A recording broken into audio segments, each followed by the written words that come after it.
ખેડામાં ધર્માંતરણ કેસમાં વધુ એકની ધરપકડ કરાઈ છે। મુખ્ય સૂત્રધાર સ્ટીવનને મદદ કરનારની ધરપકડ। નડિયાદ પોલીસે સ્મિતુલ મહિડાની ધરપકડ કરી છે।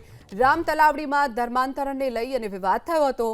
અગાઉ મુખ્ય સૂત્રધાર સ્ટીવનને પોલીસે ધરપકડ કરી હતી અને આરોપી સ્મિતુલ મહિડાના કોર્ટે 5 દિવસના રિમાન્ડ મંજૂર કર્યા છે। ખેડામાં ધર્માંતરણનો કેસ જેમાં મુખ્ય આરોપીની પોલીસે ધરપકડ કરી છે, સાથે જ આરોપી સ્મિતુલ મહિડાને કોર્ટે 5 દિવસના રિમાન્ડ મંજૂર કર્યા છે। મુખ્ય સૂત્રધાર સ્ટીવનને મદદ કરનારની પણ હવે ધરપકડ કરી લેવાઈ છે। નડિયાદ પોલીસે સ્મિતુલ મહિડાની ધરપકડ કરી અને કોર્ટે 5 દિવસના રિમાન્ડ મંજૂર કર્યા છે। અગાઉ મુખ્ય સૂત્રધાર સ્ટીવનને પોલીસે ધરપકડ કરી હતી।